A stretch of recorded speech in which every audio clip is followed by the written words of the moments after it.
Loki é o personagem que vai guiar o futuro de Elbaf, seja por bem ou por mal. Claramente, o Oda quer ancorar nele o conflito inicial da história, até porque a Terra dos Gigantes parece um lugar perfeitamente seguro e receptivo para os Chapéus de Palha, com Hajirudin fazendo parte da Grande Frota, um príncipe, e diversos gigantes conhecendo e respeitando o capitão, até mesmo Dory e Brog sendo amigos pessoais do Luffy. Por isso, Loki vai ser a chave do conflito, e também por isso, o Diogo Burgos perguntou: se os vilões de Elbaf são os Cavaleiros Sagrados, qual vai ser o papel de Loki no arco? A fruta mitológica do gigante de fogo surta. Eu acho que, pra mim, ficou bem claro que esse vai ser o poder do Loki em Elbaf. Mas isso por si só entra em alguns questionamentos interessantes. Eu acredito que desde 1044, com a revelação de que a Gomu Gomu no Mi na verdade é a Hito Hito no Mi, modelo Nika, Deus do Sol, a gente entrou oficialmente na era das zonas mitológicas. E vale uma recapitulação para explicar o que eu tô querendo dizer. Você pode não ter notado, mas esse ciclo já se repetiu algumas vezes na obra. O início da Grande Rota tem frutos interessantes, em maioria paramécies e zonas, os tipos mais comuns. Aí, em Alabasta, as logias começam a ganhar protagonismo como os poderes realmente mais raros e incríveis, os poderes elementais. Acredito que o ápice das frutas logias na história é durante Marineford, com a revelação dos 3 almirantes e suas habilidades absurdas, no exato momento onde Oda ainda não tinha criado o Haki para realmente contra-atacar a supremacia desse tipo de fruta do diabo. Mas aí temos o time skip, a introdução mais sólida dos conceitos de Haki, e a partir daí elas não têm exatamente a mesma relevância e a mesma supremacia que elas tinham antes. E o foco muda. A partir daí, as frutas mais potentes se tornam as zonas mitológicas, que carregam todos os benefícios já conhecidos das zonas, da super força, velocidade, resistência elevadas e afins, mas ainda tem o adicional de poderes e habilidades completamente incríveis. Com o Sengoku se tornando Buda e o Marco se tornando a Fênix, deu pra ver durante a Guerra dos Melhores como eram frutas absurdamente roubadas, mas esse era só o início. Porque nada se compara ao épico combate contra o Kaido. Não é à toa que a criatura mais poderosa do mundo carregava uma das frutas mais roubadas de todas, a zona mitológica da carpa. Não, brincadeira, a gente sabe que não é a carpa, né? Tecnicamente é a da carpa, mas na verdade é a do grande dragão azul, seguindo o mito japonês. Claro, vale o adendo que eu estou simplesmente falando da habilidade da fruta, comparadas umas com as outras, porque como o próprio Kaido comenta no combate contra o Luffy, o Haki é o verdadeiro fiel da balança. A diferença entre um lutador imparável como Garp no auge e alguém que tem habilidades muito poderosas, mas não alcançou o topo absoluto, como o próprio Enel, o que nos leva ao dilema atual. No capítulo 1130, ouvimos dos próprios piratas gigantes que Loki é conhecido como Príncipe Amaldiçoado. Não só isso, o homem é um patricida, porque em busca da fruta que vem passando de geração em geração pela família real dos gigantes, ele matou o rei Harold e roubou esse poder. Mas isso aí já chamou minha atenção. Por que essa fruta é passada de geração em geração pela família real? Existe um momento certo na profecia para algum rei comer a fruta, ou é simplesmente sobre ninguém nunca ter esse poder e somente como a família real é a única capaz de evitar que isso aconteça? Bom, pela fala do tripulante, dá para confirmar que a fruta não tinha sido comida.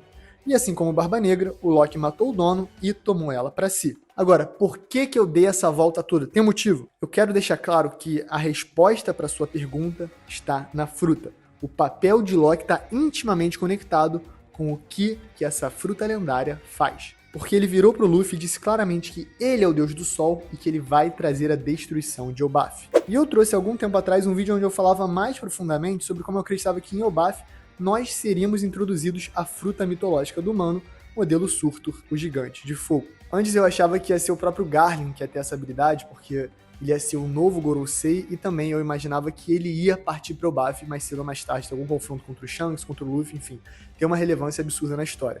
No entanto, talvez tenha sido muito precoce, e na verdade, olhando agora, Oda Gênio, faz mais sentido que o Loki tenha essa habilidade. Não precisa abrir textos ancestrais de mitologia nórdica para entender, quem viu Thor 3 ou quem jogou God of War Ragnarok já tem uma noção do que rola. Basicamente, Surtur é um gigante de fogo da profecia e, na época do Ragnarok, ele destrói tudo com o espadão de fogo gigante lendário Bluff. E talvez essa seja a profecia que o Loki tão desesperadamente quer cumprir. Ele quer ser o responsável pelo fim do mundo. Vilão. Típico de vilão. Claramente vilão. Mas o Oda, ele joga, ele brinca. Vamos comentar essas hipóteses. Existe uma mais doida e mais complexa. O Oda gosta de colocar personagens incompreendidos na obra, personagens que inicialmente acreditavam em ser vilões, mas na verdade se mostram grandes heróis. O próprio Oden seria um bom exemplo. Se você for lembrar, no início ele era tratado que nem um príncipe vagabundo que aterrorizava a cidade, respeitava os mais velhos. No entanto, os seus atos, que pareciam ser rebeldes e contra o sistema, sempre tinham um quê de heroísmo e bondade por trás. Talvez o Rei Loki se encaixe nesse mesmo molde, só que de uma maneira ainda mais radical. A Catarina comentou como o Hajirudin e o Loki se afastaram de maneiras diferentes do Rei Harold. E apesar dele ser tratado como um rei bom na história, a gente realmente não conhece esse personagem a fundo. Então, quem sabe ele de fato não era um tirano, e esse tenha sido um dos motivos para tanto o Hajirudin quanto o Loki terem se rebelado contra ele de maneiras diferentes. Isso abriria caminho para Loki não estar querendo simplesmente destruir o Baf como um todo e matar todas as pessoas. Talvez ele queira destruir o sistema, o que o Baf representa, e o ciclo de guerras de Warland, assim trazendo liberdade e alegria, como o verdadeiro Deus do Sol. E seria doideira, né? Se ele representasse o Deus do Sol, só de uma maneira completamente inesperada, distorcida. Só que é isso, a gente sabe que o Luffy tá com a fruta de Nika. O Luffy, no momento, é o Deus do Sol.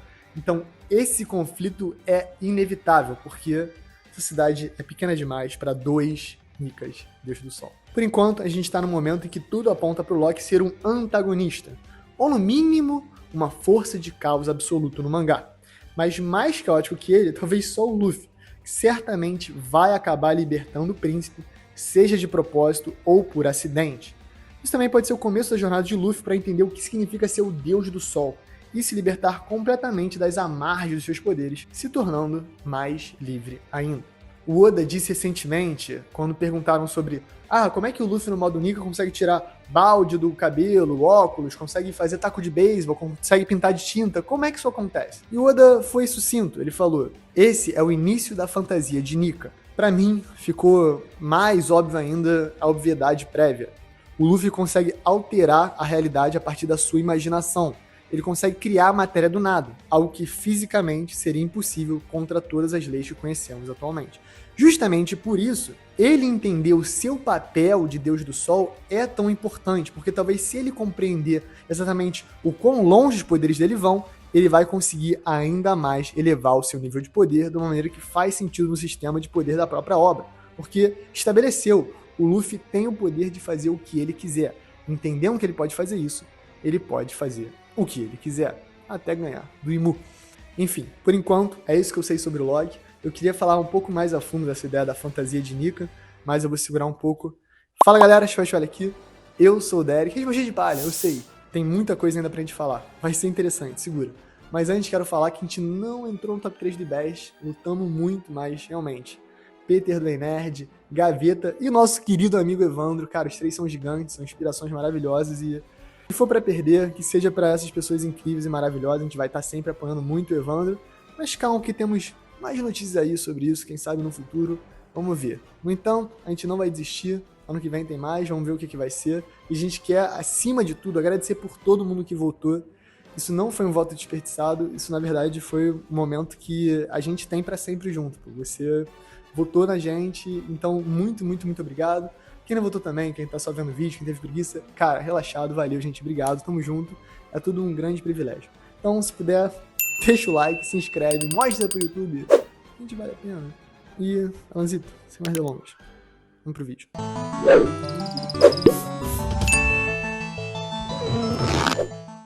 Sou_Gabi perguntou: acham que o flashback do Reino Antigo vai apresentar uma estética futurista à la Cyberpunk? Cara, Cyberpunk é bom, mas eu acho que tem algo ainda melhor. E se fosse uma vibe ancestral, mais futurista? Uma coisa tipo assim, caso os nativos estivessem muito avançados, né? Os povos originários estivessem muito avançados. Uma coisa meio Atlantis da Disney, sabe? Que representa um povo que lembra um pouco os maias, lembra esses povos indo-americanos, mas com tecnologia super à frente, né? Realmente Atlantis, esse reino de prosperidade infinita e absoluta. Eu queria que o Reino Antigo fosse inspirado em Atlantis dessa maneira. Não necessariamente Atlantis da Disney, mas sim essa ideia de que existia uma população hiper avançada do passado que tocava, que fazia, acontecia.